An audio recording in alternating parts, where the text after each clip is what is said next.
ఇండియాకి చాలా లాభం ఉంటది. ఒకవేళ నిన్న జరిగిన పుతిన్ అండ్ మోదీ గారి బిజినెస్ ఫోరం మీటింగ్ గనక ఫ్యూచర్‌లో పెట్టుకున్న గోల్స్ అన్నీ కరెక్ట్‌గా అయితే, మనం ప్రీవియస్ వీడియోస్‌లో పుతిన్ ఎంట్రీ ఎలా ఉంది, మోదీ గారు ప్రోటోకాల్స్ ఎలా బ్రేక్ చేశారు, ఆ ప్రెస్ మీట్‌లో ఏమేం చెప్పారో అయన్నీ మాట్లాడుకున్నాం. అండ్ ఇంటర్వ్యూలో కూడా అమెరికాకి ఇచ్చిన వార్నింగ్ ఏంటి, S-500 డీల్స్ వెనకాల ఉన్న సైలెన్స్ ఏంటి. సో, మనం ఎక్కువ మాట్లాడుకుంది డిఫెన్స్ చుట్టూ తిరిగింది కదా! అయితే అసలైన పవర్ డబ్బులో ఉంటది. 2 దేశాల మధ్య బంధం నిలబడాలంటే కావాల్సింది ఎమోషను, డిఫెన్స్ మాత్రమే కాదు. కావాలి ఈ రెండిటితో పాటు ఇంకా ముఖ్యంగా కావాల్సింది ఎకానమీ. నిన్న జరిగిన బిజినెస్ ఫోరం మీటింగ్‌లో మోదీ గారు, పుతిన్ గారు మన ఎకనామిక్ ఎంపైర్‌ని నిర్మించడానికి ఒక బ్లూ ప్రింట్ ఇచ్చారు.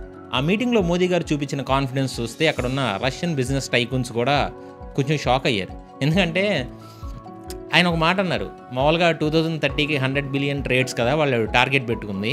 కానీ మీటింగ్‌లో మధ్యలో మోదీ గారు మైక్ తీసుకొని ఒక మాట అన్నారు. నాకు తెలిసి మనం 2030 దాకా ఆగాల్సిన పని లేదు. మనం వెళ్తున్న స్పీడ్ చూస్తుంటే మనం అంతకంటే చాలా ముందే మనం ఆ $100 బిలియన్ మార్క్‌ని క్రాస్ చేస్తామని డిక్లేర్ చేశారు. అసలు మోదీ గారికి అంత నమ్మకం ఎక్కడి నుంచి వచ్చింది? ఆ నమ్మకం వెనకున్న 7 సీక్రెట్ బిజినెస్ పిల్లర్స్ ఏంటి? ముఖ్యంగా మన దేశంలో అన్‌ఎంప్లాయిడ్ యూత్ కోసం రష్యా ఆఫర్ చేసిన ఆ 5 లక్షల ఉద్యోగాలేంటి? మనం రష్యా ఆయుధాలు కొనడమే కాదు, ఇండియాలో తయారైన రష్యన్ స్పేర్ పార్ట్స్‌ని ప్రపంచానికి అమ్మే ఆ కొత్త బిజినెస్ ప్లాన్ ఏంటి? ఈ వీడియోలో మనం ఆ మనీ మైండెడ్ డీల్స్ని పిన్ టు పిన్ డీకోడ్ చేద్దాం. The Russia ready work for 5 lakh jobs opportunity. ఈ విజిట్లో జరిగిన అన్ని అగ్రిమెంట్స్లో సామాన్య ప్రజలకి, ముఖ్యంగా మిడిల్ క్లాస్ యూత్కి డైరెక్ట్గా ఉపయోగపడే డీల్ అయితే ఖచ్చితంగా ఇదే. దీని పేరు లేబర్ మొబిలిటీ అగ్రిమెంట్. కానీ ఇండియన్ గవర్నమెంట్ దీనికి ఒక పవర్ఫుల్ పేరు పెట్టారు, రష్యా రెడీ వర్క్ ఫోర్స్. అసలు దీని బ్యాక్గ్రౌండ్ ఏంటంటే, రష్యా మనం కొంచెం నిన్న మాట్లాడుకుందే ఒక విచిత్రమైన పరిస్థితిలో ఉంది. ఒక పక్క యుద్ధం, ఇంకో పక్క తగ్గుతున్న జనాభా.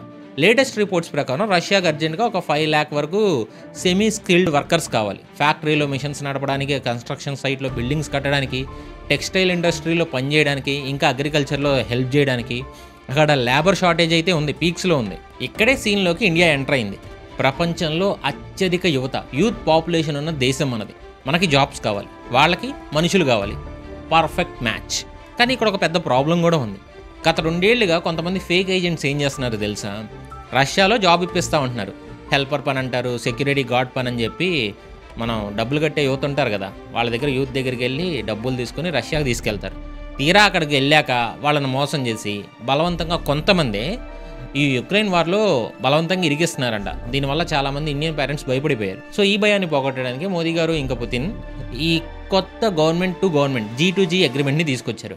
దీని పేరే కాంబాటింగ్ ఇర్రెగ్యులర్ మైగ్రేషన్ అగ్రిమెంట్. దీని ప్రకారం ఇకపై ప్రైవేట్ ఏజెంట్స్ ప్రమేయం లేకుండా ప్రభుత్వమే దగ్గరుండి రిక్రూట్మెంట్ చూసుకుంటుంది. రష్యా వెళ్లే ముందు మన వాళ్ళకి ఇండియాలోనే రష్యన్ లాంగ్వేజ్ అండ్ కల్చర్ మీద ట్రైనింగ్ ఇస్తారు. దీన్నే మోదీ గారు రష్యా రెడీ వర్క్ ఫోర్స్ అంటున్నారు. అంటే దీని ప్రకారం అక్కడికి వెళ్ళే మన వాళ్ళని కేవలం సివిలియన్ సెక్టార్స్లోనే వాడాలి, మిలిటరీలో వాడకూడదని రష్యా లిఖితపూర్వక హామీ ఇచ్చినట్టు అనమాట. సో ఫ్రెండ్స్, ఎవరైతే గల్ఫ్, దుబాయ్, సౌదీ వెళ్ళాలనుకుంటున్నారో వాళ్ళకి ఇప్పుడు రష్యా ఒక కొత్త సేఫ్ ఆప్షన్గా మారింది. అక్కడ జీతాలు బాగుంటాయి, ఇప్పుడు సేఫ్టీ కూడా గ్యారంటీగా దొరుకుద్ది. 5 లక్షల కుటుంబాలకి ఇది నిజంగా ఒక గుడ్ న్యూసే. మరి number 2, the defence twist exporting to the world. నార్మల్గా డిఫెన్స్ డీల్స్ అంటే మనం రష్యా నుంచి ఆయుధాలు కొంటాం, లేదా రష్యా టెక్నాలజీతో ఇండియాలో తయారు చేసుకుంటాం. అది నిన్న ప్రెస్ మీట్ వరకు అదే అనుకున్నాం. కానీ నిన్న జరిగిన బిజినెస్ ఫోరం మీటింగ్లో ఏం జరిగింది, ఒక మైండ్ బ్లోయింగ్ ట్విస్ట్. అది మన ఇండియన్ డిఫెన్స్ కంపెనీస్ దశ కూడా మార్చొచ్చు. ఎందుకంటే ఈ అగ్రిమెంట్లో ఉన్న పాయింట్ ఏంటంటే, joint manufacturing of spare parts in India for exporting to friendly third countries. దీన్ని సింపుల్గా డీకోడ్ చేస్తా వినండి. ప్రపంచంలో ఆఫ్రికా, ఏషియా, ఇంకా లాటిన్ అమెరికాలో చాలా దేశాలు ఇప్పటికీ రష్యా వెపన్స్నే, అంటే లైక్ AK-203 కానీ, T-90 ట్యాంక్స్ కానీ, సుకోయ్ జెట్స్ వాడుతున్నాయి. ఆ వెపన్స్ రిపేర్కి వచ్చినా స్పేర్ పార్ట్స్ కావాలన్నా ఆ కంట్రీస్ మళ్ళీ రష్యానే అడగాలి. కానీ ఇక్కడ ఒక ప్రాబ్లం ఉంది. ఎందుకో తెలుసుగా, అమెరికాకి రష్యాకి పడదు. అమెరికా ఇంకా యూరోప్ రష్యా మీద శాంక్షన్స్ వేసింది ఈ వార్ వల్ల. సో రష్యన్ బ్యాంక్స్ని ఈ స్విఫ్ట్ సిస్టమ్ నుంచి బ్యాన్ చేశారు. దీనివల్ల చిన్న చిన్న కంట్రీస్ ఏంటంటే రష్యా నుంచి స్పేర్ పార్ట్స్ కొనలేకపోతున్నాయి. వాళ్ళ దగ్గర డబ్బు ఉంటుంది కానీ రష్యాకి పేమెంట్ చేయలేకపోతున్నారు. సో ఆయుధాలు మెయింటైన్ చేయలేక ఇబ్బంది కూడా పడతారు. ఇప్పుడు ఇండియా ఇక్కడ హీరోలా ఎంటర్ అయ్యిద్ది అనమాట. రష్యా ఏం చేసిందంటే ఆ స్పేర్ పార్ట్స్ కానీ, ఆ కాంపోనెంట్స్ తయారు చేసే టెక్నాలజీని అండ్ ఆ లైసెన్స్ని కూడా ఇండియాకి ఇచ్చింది. ఇకపై ఆ స్పేర్ పార్ట్స్ అన్నీ ఇండియన్ ఫ్యాక్టరీస్లో కానీ మేక్ ఇన్ ఇండియాలా తయారవుతాయి అనమాట. ఇప్పుడు ట్విస్ట్ ఏంటంటే, ఆ స్పేర్ పార్ట్స్ని ఇండియా ఆ థర్డ్ కంట్రీస్, ఆ 3 దేశాలకు ఉంటాయి కదా, ఆ థర్డ్ కంట్రీస్కి ఎక్స్పోర్ట్ చేస్తుంది. ఆ దేశాలు రష్యాతో డీల్ చేయాల్సిన పని లేదు, ఇండియాతో చేస్తాయి. ఇండియా మీద ఎలాంటి శాంక్షన్స్ లేవు కాబట్టి పేమెంట్స్ ఈజీగా జరుగుతాయి. సో రష్యాకి కావాల్సింది తన వెపన్స్ మార్కెట్లో నిలబడడం, అది ఇండియా ద్వారా జరుగుద్ది అనమాట. సో ఇండియాకి ఏమో ఫ్రీగా టెక్నాలజీ దొరుకుద్ది, ప్లస్ ఎక్స్పోర్ట్స్ ద్వారా కూడా డబ్బులు వచ్చే ఛాన్స్ ఉంది. దీన్ని ఒక రకంగా మాస్టర్ స్ట్రోక్ కూడా అనొచ్చు. రష్యా కష్టాన్ని ఇండియా క్యాష్ చేసుకుంటుంది, అదే టైంలో రష్యాకి హెల్ప్ కూడా చేస్తుంది. సో ఈ డీల్ వల్ల మన డిఫెన్స్ ఎక్స్పోర్ట్స్ వచ్చే 5 ఏళ్లలో 10 ఏళ్లలో డబుల్ అయ్యే ఛాన్స్ ఉంది. ఒక నిమిషం మీరు గమనించారా, మనం ఇప్పుడు మాట్లాడుకుంది కేవలం న్యూస్ కాదు, ఇది మన ఇండియా సూపర్ పవర్గా మారుతున్న ప్రాసెస్. రష్యా దగ్గర టెక్నాలజీ తీసుకొని ఇక్కడ తయారు చేసి తిరిగి ప్రపంచానికి అమ్మడం అంటే యాక్చువల్గా అది మామూలు విషయం ఏమీ కాదు. దీన్నే జియో ఎకనామిక్స్ అంటాం. న్యూస్ ఛానల్స్ అయితే ఎంత డీప్గా క్లియర్గా స్పేర్ పార్ట్ ఎక్స్పోర్ట్స్ దీని వెనుకున్న అసలైన బిజినెస్ లాజిక్ని చెప్పారా? మ్యాక్సిమం కవర్ చేయరు, లేదా అక్కడక్కడ కొంచెం కవర్ చేస్తారు. ఎందుకంటే వాళ్ళకి కావాల్సింది బ్రేకింగ్ న్యూస్, కానీ మనకు కావాల్సింది నాలెడ్జ్. మీరు ఒక స్మార్ట్ ఇండియన్ నిజంగానే దేశం ఎదుగుతుంటే చూసి ఆనందించే వాళ్ళు మాత్రమే కాదు, ఆ ఎదుగుదల వెనకాల ఉన్న అసలైన ప్లాన్ని తెలుసుకోవాలనుకునేవాళ్ళు. మీకోసమే ఇంత రీసెర్చ్ చేసి జియో పొలిటికల్ వీడియోస్ చేస్తున్నాం. మా ఎఫర్ట్స్ మీకు నచ్చితే, మా నాలెడ్జ్ మీకు ఉపయోగపడితే ఇంకెందుకు లేట్, కింద ఉన్న సబ్స్క్రైబ్ బటన్ని ఒకసారి గట్టిగా ప్రెస్ చేయండి, పక్కనే ఉన్న గంట సింబల్ని ఆల్లో పెట్టుకోండి. అప్పుడే ఇండియా ఏ బిజినెస్ డీల్ చేసినా, ఏ కొత్త అగ్రిమెంట్ వచ్చినా ఆ ఇన్ఫర్మేషన్ మీ ఫోన్లో నోటిఫికేషన్లో వచ్చేస్తుంది. మీరు ఇచ్చి ఒక్క లైక్ ఇలాంటి మనీ మైండెడ్ టాపిక్స్ని మీకోసం తీసుకురావడానికి నాకు ఒక బూస్టప్లా ఉంటుంది. సరే, ఇక అసలు బిజినెస్ ట్విస్ట్ ఇంకోటి ఉంది. అదేంటంటే మన టెక్నాలజీ రష్యాకి వెళ్తుంది, అది కూడా క్యాన్సర్ మందుల కోసం. అదేంటో చూద్దాం. The Kaluga pharma factory, Indian tech in Russia. ఇప్పటిదాకా మనం రష్యా టెక్నాలజీని ఇండియాకి తెచ్చుకోవడం చూసాం, కానీ ఫస్ట్ టైం ఇండియన్ టెక్నాలజీ రష్యాకి వెళ్తుంది. ఈ బిజినెస్ మీట్లో పుతిన్ గారు గర్వంగా ప్రకటించిన విషయం ఏంటంటే రష్యాలో కలుగా రీజియన్లో ఒక భారీ ఫార్మాస్యూటికల్ ఫ్యాక్టరీని కడుతున్నారంట. అదే నార్మల్ ఫ్యాక్టరీ కూడా కాదు, ఇందులో కేవలం యాంటీ ట్యూమర్ అంటే క్యాన్సర్ డ్రగ్స్, ఇంకా ఏదైనా డేంజరస్ డిసీజెస్ ఉంటాయి కదా, హై అండ్ మెడిసిన్స్ని తయారు చేస్తారు వాటి కోసం. సో దీనికి కావాల్సిన రీసెర్చ్ అండ్ టెక్నాలజీ అండ్ ఫార్ములాని మన ఇండియన్ ఫార్మా కంపెనీస్ ప్రొవైడ్ చేస్తాయి. దీని వెనకాల ఉన్న లాజిక్ ఏంటంటే ఇక్కడ వెస్ట్రన్ శాంక్షన్స్ వల్ల రష్యాకి యూరోప్ నుంచి వచ్చే క్యాన్సర్ మెడిసిన్స్ ఆగిపోయాయి. సో వాళ్ళ ప్రజలకు ఎంతో కొంత ఇబ్బంది ఉంది. ఇండియా ఇప్పటికే ఫార్మ్ ఆఫ్ ది వరల్డ్గా పేరుంది, నిజంగా మనకు ఫార్మ్ ఆఫ్ ది వరల్డ్గా పేరుంది. మన మందులు తక్కువ రేటుకి దొరుకుతాయి, క్వాలిటీ బాగుంటాయి. అందుకే పుతిన్ రెడ్ కార్పెట్ వేసి మరీ ఇండియన్ కంపెనీస్ పిలుస్తున్నారు. మీరు రండి, మా దగ్గర ఫ్యాక్టరీ పెట్టుకోండి, ఆ మార్కెట్ మొత్తం మీకే ఇస్తాం అని ఆఫర్ ఇచ్చారు. అది మన ఫార్మా సెక్టర్కి యూరోప్ని రీప్లేస్ చేసే golden chance. Next one, textiles logic, the perfect marriage. Indian government ఈ మీటింగ్లో టెక్స్టైల్స్ గురించి మాట్లాడినప్పుడు మోదీ గారు ఒక లాజిక్ చెప్పారు. సాధారణంగా మనం బట్టలు కొట్టాలంటే మనకి ఏం కావాలి? కాటన్ కావాలి, లేదా సింథటిక్ క్లాత్ కావాలి. సింథటిక్ క్లాత్ దేంతో తయారవుతుంది? పాలిమర్స్తో. పాలిమర్స్ దేని నుంచి వస్తాయి? పెట్రోలియం బై ప్రొడక్ట్స్ నుంచి. సో ప్రపంచంలోనే అతిపెద్ద ఆయిల్ ప్రొడ్యూసర్ అయిన రష్యా దగ్గర ఈ పాలిమర్స్ ఇంకా సింథటిక్ రా మెటీరియల్స్ గుట్టలుగా పడున్నాయంట. కానీ వాళ్ళ దగ్గర దాన్ని బట్టలుగా మార్చే స్కిల్ కానీ, డిజైనింగ్ టాలెంట్ కానీ, లేబర్ కానీ లేరు. ఇంకో పక్క ఇండియాలో అద్భుతమైన డిజైనర్స్ ఉన్నారు, స్కిల్డ్ లేబర్ ఉన్నారు, పెద్ద టెక్స్టైల్ ఇండస్ట్రీ కూడా ఉంది. కానీ మనకి ఆ రా మెటీరియల్ కోసం వేరే దేశాల మీద ఆధారపడాల్సి వస్తుంది. మోదీ గారు సింపుల్గా ఏం చెప్పారంటే రష్యా దగ్గర రా మెటీరియల్ ఉంది, ఇండియా దగ్గర స్కిల్డ్ లేబర్ ఉంది. ఈ రెండు కలిస్తే మనం ప్రపంచానికి బట్టలు అమ్మదు. దీనికోసం ఒక స్పెషల్ సప్లై చైన్ని క్రియేట్ చేస్తున్నారు. రష్యా నుంచి చీప్గా పాలిమర్స్ ఇండియాకి వస్తాయి, ఇక్కడ బట్టలు తయారవుతాయి, అవి మళ్ళీ రష్యాకి, ప్రపంచానికి ఎక్స్పోర్ట్ అవుతాయి. ఈ ప్లాన్ వర్కౌట్ అయితే బంగ్లాదేశ్, వియత్నాంకి మనం కూడా గట్టి పోటీ ఇవ్వచ్చు. The EU free trade beyond Russia. చాలామంది అనుకుంటారు ఈ డీల్స్ అని కేవలం రష్యాతో అని, కానీ పుతిన్ గారు బిజినెస్ ఫోరంలో ఇంకో బాంబు పేల్చారు, అది కూడా పెద్దదే. ఇండియా ఇప్పుడు కేవలం రష్యాతో కాదు, యురేషియన్ ఎకనామిక్ యూనియన్ EU ఈ మొత్తంతో ఒక ఫ్రీ ట్రేడ్ అగ్రిమెంట్ చేసుకోవడానికి రెడీ అవుతుంది. అసలు ఈ EU అంటే ఏంటి? చాలామందికి తెలియదు. ఇందులో రష్యాతో పాటు బెలారస్ ఉంటుంది, కజకిస్తాన్ ఉంటుంది, అర్మేనియా ఉంటుంది, కిర్గిస్తాన్ కూడా ఉంటుంది. ఇలాంటి దేశాలు ఉన్నాయి. ఇది ఒక పెద్ద కూటమి అనమాట. మనం కనుక ఈ FTA సైన్ చేస్తే మన ఇండియన్ గూడ్స్ ఈ 5 దేశాల్లో ట్యాక్స్ లేకుండా జీరో డ్యూటీకి వెళ్తాయి. మన మందులు, మన కార్లు, మన అగ్రికల్చర్ ప్రొడక్ట్స్ ఈ 5 దేశాల మార్కెట్ని మనం క్యాప్చర్ చేయొచ్చు. ముఖ్యంగా సెంట్రల్ ఏషియాలో ఇండియా పవర్ పెరుగుద్ది. ఇది చైనాకి అస్సలు నచ్చని విషయం, ఎందుకంటే ఆ మార్కెట్ ఇప్పుడు చైనా చేతిలో ఉంది. ఇండియా అక్కడికి ఎంటర్ అయితే డ్రాగన్కి కొంచెం బాధే. బయట కనిపించేది కేవలం పుతిన్ గారిది, మోదీ గారి హ్యాండ్ షేక్స్ మాత్రమే, కానీ లోపల జరుగుతుంది 5 లక్షల ఉద్యోగాల జాతర, defence exports master plan, pharma మీద గ్రిప్. ఇవన్నీ చూస్తే ఎందుకు 2030 దాకా ఆగాల్సిన పని లేదని అంత కాన్ఫిడెంట్గా చెప్పారో మీకు అర్థమై ఉంటుంది. సో గ్రౌండ్ వర్క్ అంత స్ట్రాంగ్గా జరిగింది మరి. కానీ పిక్చర్ ఇంకా అవ్వలేదు మామ. బిజినెస్లో డబ్బులు రావడం ఒక ఎత్తు అయితే ఫ్యూచర్ని డిసైడ్ చేసే టెక్నాలజీ ఇంకా జియో పాలిటిక్స్ ఇంకో ఎత్తు. ఈ బిజినెస్ మీటింగ్లో ఇండియా గవర్నమెంట్ న్యూక్లియర్ పవర్ గురించి ఒక కీ డెసిషన్ అయితే తీసుకున్నారు. ప్రైవేట్ కంపెనీస్కి ఎంట్రీ ఇచ్చారు. ఇది పెద్ద మార్పు, ఎందుకంటే ఇది స్టాక్ మార్కెట్ తెలిసిన వాళ్ళకి బాగా అర్థమైంది. చెప్తాను ఉండండి. అలాగే ఇది కాకుండా ఇండియాలో Russia media RT channel entry అవ్వడం వెనక ఒక స్ట్రాటజీ ఏంటి? అన్నిటికంటే ముఖ్యంగా చైనా మన క్లోజ్నెస్ చూసి ఎందుకు సైలెంట్గా ఉంది? అండ్ పుతిన్ గారికి పెట్టిన ప్యూర్ వెజ్ డిన్నర్ వెనకాల ఇంకో స్టోరీ కూడా ఉంది. ఇప్పుడు వీటిని డీకోడ్ చేద్దాం one by one. The nuclear revolution, private sector entry. Friends, energy లేకుండా ఎకానమీ లేదు. మనం $100 బిలియన్ ట్రేడ్ అన్నాం, ఫ్యాక్టరీస్ అన్నాం, కానీ వాటిని నడపడానికి కరెంట్ కావాలి. బొగ్గు ఎప్పటికైనా అయిపోద్ది, సోలార్ రాత్రిపూట రాదు. అందుకే ఫ్యూచర్ అంతా న్యూక్లియర్ పవర్, అణు విద్యుత్ మీదే ఉంది. ఈ మీటింగ్లో Indian government and Russian government nuclear energy గురించి తీసుకున్న డెసిషన్స్ ఇండియా ఎనర్జీ సెక్టార్ని మేబీ నెక్స్ట్ స్టెప్కి తీసుకెళ్తాయి. లేకపోతే లాంగ్ రన్లో మేబీ చిన్న లాస్ కూడా ఉండొచ్చు. అది లాంగ్ రన్లో తెలిసింది. దీని మీద నో కామెంట్స్ నా అయితే పాసిబిలిటీస్ చెప్తా. ఇందులో 3 మేజర్ అప్డేట్స్ ఉన్నాయి ఈ న్యూక్లియర్ దాంట్లో. నెంబర్ 1 వచ్చేసి ఇందులో site number 2 second nuclear plant. ఇప్పటిదాకా మనం రష్యా హెల్ప్తో నడుస్తున్నది తమిళనాడులోని కుడం. పేరు ప్రొనౌన్సియేషన్ కరెక్ట్గా కాదో అర్థం కావట్లా. కుడం మాత్రమే. ఇంకో 4 యూనిట్లు అయితే కన్స్ట్రక్షన్లో ఉన్నాయి. కానీ మన ఎనర్జీ ఆకలికి అది సరిపోదు. అందుకే ఈ మీటింగ్లో ఇండియా ఇంకో మాట ఇచ్చింది. రష్యాకి ఇండియాలో సెకండ్ న్యూక్లియర్ ప్లాంట్ సైట్ని కేటాయిస్తామని అగ్రిమెంట్ చేసుకున్నారు. సో గవర్నమెంట్ త్వరలోనే ఒక కొత్త స్థలాన్ని ఫైనలైజ్ చేసి రష్యాకి ఇస్తారు. అంటే కుడం లాంటి ఇంకో భారీ ప్రాజెక్ట్ రాబోతుంది.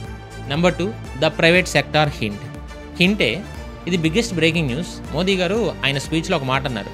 డిఫెన్స్ ఇంకా స్పేస్ రంగంలో ప్రైవేట్ సెక్టార్కి ఎలాగైతే పర్మిషన్ ఇచ్చామో, ఇప్పుడు సివిల్ న్యూక్లియర్ సెక్టార్లో కూడా కొత్త డోర్స్ తెరుస్తాం అని ఒక హింట్ మాత్రమే ఇచ్చారు. ఇప్పటిదాకా ఇండియాలో న్యూక్లియర్ ప్లాంట్స్ కట్టాలన్నా కూడా నడపాలన్నా గవర్నమెంట్ ఎన్పిసిఐఎల్కి మాత్రమే పవర్ ఉంది. సో స్టాక్ మార్కెట్లో నేను ఎన్పిసిఎల్ స్టాక్ చూసినప్పుడు ఇది మోనోపోలీ అనుకున్నా. ఇప్పుడు మోనోపోలీ కాదేమో అనిపిస్తుంది. కానీ మోదీ గారి మాటలను బట్టి చూస్తే త్వరలో టాటా కానీ, అదానీ, రిలయన్స్ లాంటి ప్రైవేట్ కంపెనీస్ కూడా రష్యాకి చెందిన రోసాటంతో కలిసి న్యూక్లియర్ ప్లాంట్స్ పెట్టే ఛాన్స్ ఉంది. ఇది కనుక జరిగితే ఇండియాలో పవర్ షార్టేజ్ అనేది తగ్గిద్ది, కానీ కాస్ట్ కూడా తగ్గాలని కోరుకుందాం. నాకు ఇదే భయంగా ఉంది, కాస్ట్ తగ్గిద్దా పెరిగిద్దా అని. దీని మీద రీసెర్చ్ చేయాలి యాక్చువల్గా. ఇంకో number 3 small modular reactors. Putin గారు ప్రెస్ మీట్లో ఈ టెక్నాలజీ గురించి స్పెషల్గా మాట్లాడారు. ఈ పాతకాలం నాటి పెద్ద రియాక్టర్స్ కాదు, ఇవి స్మాల్ మాడ్యులర్ రియాక్టర్స్. యాక్చువల్గా ఇది నిన్న వీడియోలో ఆల్రెడీ చెప్పేశాను. బట్ నిన్న వీడియో చూడని వాళ్ళ కోసం 30 సెకండ్స్లో కంప్లీట్ చేసేస్తా. వీటిని ఒక చిన్న ఫ్యాక్టరీలో తయారు చేసి ట్రక్లో తీసుకెళ్ళి మనకు కావాల్సిన చోట మళ్ళీ అసెంబుల్ చేసుకోవచ్చు. ఇంకో అద్భుతం ఏంటంటే ఫ్లోటింగ్ న్యూక్లియర్ పవర్ ప్లాంట్స్, అంటే నీటిపై తేలే ప్లాంట్స్. అంటే సముద్రం ఒడ్డున కానీ లేదా ఐలాండ్స్లో కరెంట్ కావాలంటే ఈ ప్లాంట్ని నీటి మీద తీసుకెళ్ళి అక్కడ కూడా కరెంట్ ప్రొడ్యూస్ చేయొచ్చు. రష్యా ఈ టెక్నాలజీలో వరల్డ్ లీడర్. దానికి ఇండియాకి ఇవ్వడానికి రెడీగా ఉన్నారు. ఇది అయిపోయింది కదా. Next one the media war, RT channel entry. RT అంటే రష్యన్ న్యూస్ ఛానల్ అండి. యుద్ధం అనేది కేవలం బాంబులతో తయారవదు మామ, ఇన్ఫర్మేషన్తో కూడా చేస్తారు. దీన్ని ఇన్ఫర్మేషన్ వార్ఫేర్ అంటారు. ఇప్పుడు యుక్రెయిన్ యుద్ధం స్టార్ట్ అయిన దగ్గర నుంచి మీరు గమనిస్తే western media, BBC, CNN, New York times ఎప్పుడు రష్యాని విలన్గా, పుతిన్ని రాక్షసుడిగా చూపిస్తాయి. ఇండియాలో కూడా మనకి వచ్చే చాలా వార్తలు ఆ వెస్ట్రన్ మీడియా నుంచే వస్తాయి. దీనివల్ల మనకు ఈ ఒకవైపు వర్షన్ మాత్రమే తెలుస్తుంది. ఈ నేరేటివ్ని బ్రేక్ చేయడానికి పుతిన్ ఈ విజిట్లో ఒక కీ డిసిషన్ తీసుకున్నారు. రష్యాకి చెందిన గవర్నమెంట్ న్యూస్ ఛానల్ ఒకటి ఉంది, ఆర్టీ అంటే రష్యా టుడే. యాక్చువల్గా రష్యా టుడేనే. ఇకపై ఇండియాలో కూడా వాళ్ళ బ్రాడ్కాస్టింగ్ అఫీషియల్ మొదలెడుతున్నారు. సో దీని అర్థం ఏంటంటే ఇకపై రష్యా తన పాయింట్ ఆఫ్ వ్యూని డైరెక్ట్గా ఇండియన్ ఆడియన్స్కి చెప్పగలదు. సో అమెరికా చేసే ప్రచారానికి కౌంటర్ చేయడానికి పుతిన్ వేసిన స్కెచ్ ఇది. ఇది కేవలం ఛానల్ మాత్రమే కాదు, ఇది ఒక సాఫ్ట్ పవర్ వెపన్. మనం కూడా స్టార్ట్ చేస్తే పోద్ది వేరే కంట్రీస్లో. Next one the China angle, why is dragon happy. ఇక్కడ ఒక ఇంట్రెస్టింగ్ జియో పొలిటికల్ పజిల్ ఉంది. నార్మల్గా ఇండియా ఎవరితో క్లోజ్ అయినా సరే చైనాకి మండుద్ది. ఈ మధ్య మీరు గమనిస్తూ ఉంటే చైనా మనకి తెగ సపోర్ట్ చేస్తుంది. ఇండియా అమెరికా క్లోజ్ అయితే చైనా అరుస్తుంది. ఎందుకు? మనం ఈ మధ్య కొంచెం అమెరికాకు దూరం జరుగుతున్నాం. కానీ ఇండియా రష్యా ఇంత క్లోజ్గా ఉన్నా సరే పుతిన్ ఢిల్లీ వచ్చి హగ్ చేసుకుంటే చైనా ఎందుకు సైలెంట్గా ఉంది? పైగా జిన్పింగ్ ఎందుకు హ్యాపీగా ఉన్నారు? దీని మీద ఒక అనలిస్ట్, ఆయన పేరు geopolitical analyst Shyam Saran garu కూడా దీని వెనక ఒక లాజిక్ చెప్పారు. The common enemy. అది మనం ఆల్రెడీ చాలా వీడియోస్లో చెప్పుకున్నాం. చైనాకి మెయిన్ శత్రువు ఎవరు? అమెరికా. ఇండియాకి ఒకప్పుడు మనల్ని హేట్ చేయడానికి ఇండియా బెస్ట్ ఫ్రెండ్ ఎవరు? అమెరికా. ఇప్పుడు కాదు కదా, ఇప్పుడు కొంచెం తగ్గింది, లేదని కాదు తగ్గింది. Next one breaking the bond. India పూర్తిగా అమెరికా వైపు వెళ్ళిపోయింది అనుకోండి, చైనాకే డేంజర్. అది కూడా ఇండో పసిఫిక్లో. కానీ ఇండియా ఎప్పుడైతే రష్యాకి దగ్గర అవుతుందో ఆటోమేటిక్గా అమెరికాతో కొంచెం గ్యాప్ వస్తుంది. శాంక్షన్స్ వల్ల కానీ లేదా ట్రంప్ కోపం వల్ల కానీ. The balance. అమెరికాకి ఇండియా దూరం అవడం లేదా బ్యాలెన్స్డ్గా ఉండడం చైనాకే అడ్వాంటేజ్. మనకు ఒక సామెత ఉంటుందబ్బా, శత్రువు యొక్క మిత్రుడు నా మిత్రుడికి దగ్గర అయితే నాకు లాభమే కదనా? కాదు, శత్రువు యొక్క శత్రువు మనకి మిత్రుడు అంటారు. కానీ శత్రువు యొక్క మిత్రుడు మన మిత్రుడికి దగ్గర అయితే ఇది కూడా లాభమే కదా. సో ఇది చైనా క్యాలిక్యులేషన్. అందుకే చైనా మీడియా ఈ విజిట్ని అపోజ్ చేయట్లా. పైగా ఇండియా తన స్వతంత్రతను, స్ట్రాటజిక్ అటానమీని కాపాడుకుంటుందని ఆర్టికల్స్ కూడా వచ్చాయి. సంతోషం ఏం లేదేరా బాబు, బాధపడుతున్నాం ఇక్కడ చాలా. సో పుతిన్ ఇండియా రావడం వల్ల ఏషియాలో అమెరికా పవర్ తగ్గుద్ది అనేది చైనా ఆశ. అల్టిమేట్గా పుతిన్ విజిట్ చైనాకు కూడా ఇండైరెక్ట్గా హెల్ప్ అయినట్టే కదా. ఇది మా రాజకీయం అంటే. The grand finale, the dinner diplomacy. ఇక ఫైనల్గా ఇంత సీరియస్ పాలిటిక్స్ తర్వాత నిన్న రాత్రి రాష్ట్రపతి భవన్లో జరిగిన స్టేట్ డిన్నర్ గురించి కూడా షార్ట్గా చెప్పేస్తాను. ఇంపార్టెంట్ ఏమీ కాదు కానీ ఇది ఒక కల్చరల్ డిప్లొమసీ. పుతిన్ గారు రష్యా నుంచి వచ్చారు, అక్కడ చలి ఎక్కువ ఉంటుంది కాబట్టి వాళ్ళు మీట్ ఎక్కువ తింటారు. సో పుతిన్ డైట్లో కూడా నాన్ వెజ్ కంపల్సరీ. కానీ మన రాష్ట్రపతి ద్రౌపది ముర్ము గారు హోస్ట్ చేసిన ఈ డిన్నర్లో పుతిన్ గారికి షాక్ ఇస్తా 100% ప్యూర్ వెజిటేరియన్ మెనూని పెట్టారు. ఇది దేనికి సంకేతం? ఇది దేనికి రిప్రజెంటేషన్? నువ్వు సూపర్ ప్రెసిడెంట్ కావచ్చు, కానీ మా ఇంటికి వచ్చినప్పుడు మా సంస్కృతిని, మా అలవాట్లని రుచి చూడాల్సిందని ఇండియా గట్టిగా చెప్పినట్టే. అండ్ ఆ మెనూ చూస్తే నోరు ఊరుతుంది మావ. ఏదో జోల్ మోమోస్ అంట, ఇంకోటి వెజిటేరియన్ మోమోస్ని స్పైసీ చట్నీలో ముంచిస్తారు. ఇది నార్త్ ఈస్ట్ టచ్ అనమాట. ఇంకోటి ఏంటంటే సూప్ కూడా ఏదో ఉంది, మురుంగిలై చారు, యాక్చువల్గా మునగాకు చారుని. ఇది పక్కా సౌత్ ఇండియన్ రసం. రష్యన్ ప్రెసిడెంట్కి మన మునగాకు రుచి చూపించు. ఇంకా మెయిన్ కోర్స్లో కాలే చానేకే షికంపూరి, ఇది నల్ల శనగలతో తెలిసిన వెజ్ కిబాబ్స్. ఇది నార్త్ ఇండియన్ టచ్. డెజర్ట్ వచ్చేసి పిస్తా కుల్ఫీ, ఇంకా మలై గేవర్ అంట. సో డిన్నర్ జరుగుతుండగా బ్యాక్గ్రౌండ్ రష్యాకి చెందిన లెజెండరీ మ్యూజిక్ కంపోజర్ మ్యూజిక్ని మన బాలీవుడ్ క్లాసిక్స్తో మిక్స్ చేసి ప్లే చేశారంట. సో ఆయన వెళ్ళేటప్పుడు ఆనందంతో ఒక మాట అన్నారు, నాకు ఈ ఆతిథ్యం ఎప్పటికీ గుర్తుండిపోతుంది అని. వాళ్ళ లాంగ్వేజ్లో చెప్పారు, ట్రాన్స్లేట్ చేసి తెలుగులో చెప్పారు. సో పుతిన్ ఇండియాలో ఉన్నది కేవలం 27 గంటలు మాత్రం. కానీ 27 గంటల్లో జరిగిన విషయాలు వచ్చే 27 ఏళ్ల పాటు మన దేశాన్ని ప్రభావితం చేస్తాయి. సో అమెరికా కళ్ళల్లో కళ్ళు పెట్టి మేము రష్యాకు ఫ్రెండ్స్ అని చెప్పాం. డాలర్ను పక్కన పెట్టి రూపాయల్లో బిజినెస్ స్టార్ట్ చేసాం. 5 లక్షల ఉద్యోగాలకి రూట్ కూడా వేసాం. ప్రపంచానికి ఆయుధాల స్పేర్ పార్ట్స్ అమ్మే డీల్ కూడా సెట్ చేసుకున్నాం. ఫార్మా, న్యూక్లియర్, స్పేస్, ఇలా ప్రతి సెక్టార్లో పార్ట్నర్షిప్ని నెక్స్ట్ లెవెల్కి తీసుకెళ్ళాం. So geopolitical expert Sam Saran చెప్పినట్టు ఈ విజిట్ పుతిన్కి ఒక పొలిటికల్ విన్ అయితే ఇండియాకి ఒక స్టేబుల్ పార్ట్నర్ని ఇచ్చింది. ప్రపంచం ఏమనుకున్నా సరే ఇండియా తన నేషనల్ ఇంట్రెస్ట్కే ఓటేసింది. అండ్ ఇండియన్ గవర్నమెంట్ చెప్పినట్టు మా స్నేహం ఏ ఒక్కరికి వ్యతిరేకం కాదు, కానీ మా స్నేహం వల్ల ప్రపంచానికి శాంతి దొరుకుతుంది. ఇదే ఈ సమ్మిట్ సారాంశం. ఇండియా తీసుకున్న ఈ డేరింగ్ స్టెప్స్ మీద మీ ఒపీనియన్ ఏంటి కింద కామెంట్స్లో చెప్పండి. ఫైనల్గా ఒక మాట ఫ్రెండ్స్, ఇండియా గవర్నమెంట్ దేశం కోసం ఎకనామిక్ బ్లూ ప్రింట్ వేశారు. రష్యా ఏమో తన ఫ్యూచర్ కోసం ఇండియా వైపు చూసింది. మరి మీ ఫ్యూచర్ కోసం మీ బ్లూ ప్రింట్ ఏంటి? దేశం $100 బిలియన్ ట్రేడ్ వైపు వెళ్తుంటే మీరు మాత్రం ఇంకా సేవింగ్స్ దగ్గర ఆగిపోతారా? ఎకానమీ గ్రో అవుతుంటే ఆ గ్రోత్లో మీకు షేర్ ఉండాలి కదా. దానికి ఒకటే మార్గం, ఇన్వెస్టింగ్. కానీ గుడ్డిగా ఇన్వెస్ట్ చేయకండి, నేర్చుకోవాలనే కోరిక ముఖ్యం. గుర్తుపెట్టుకోండి, టైం ఇవ్వకపోతే మనీ రాదు. స్టాక్ మార్కెట్ అంటే ఖచ్చితంగా గ్యాంబ్లింగ్ కాదు, అదొక సైన్స్. ఆ సైన్స్ని మీకు సింపుల్గా తెలుగులో నేర్పించడానికి ఆల్రెడీ 2 వీడియోస్ చేసా. Each video 1 hour, 2 hours video ఉంది. మీకు ఎండ్ స్క్రీన్ మీద ఇక్కడ స్టాక్ మార్కెట్ ప్లేలిస్ట్ కనబడుతుంది కదా, లేట్ చేయండి. రేపు కూడా ఇంకో వీడియో వస్తుంది. సో వీడియోస్ చూసి మీ నాలెడ్జ్ని పెంచుకోండి. ఇండియా గ్రోత్ స్టోరీలో మీరు కూడా భాగం అవ్వండి. మీ మనీ మేకింగ్ జర్నీని ఈరోజే స్టార్ట్ చేయండి. అండ్ లాస్ట్గా ఈ 5 లక్షల ఉద్యోగాలు, న్యూక్లియర్ పవర్ ప్రజెంటేషన్ మీద మీ ఒపీనియన్ ఏంటి? ఇది మన దేశానికి మంచిదా? కింద కామెంట్ సెక్షన్లో చెప్పండి. వీడియో నచ్చితే లైక్ చేసి మీ ఫ్రెండ్స్ గ్రూప్లో షేర్ చేయండి. మన ఇండియన్ బిజినెస్ పవర్ ఏంటో అందరికీ తెలియాలి. మరిన్ని పవర్ఫుల్ ఎకనామిక్ అనాలిసిస్ కోసం సబ్స్క్రైబ్ చేయడం అస్సలు మర్చిపోవద్దు. This is your VR signing of.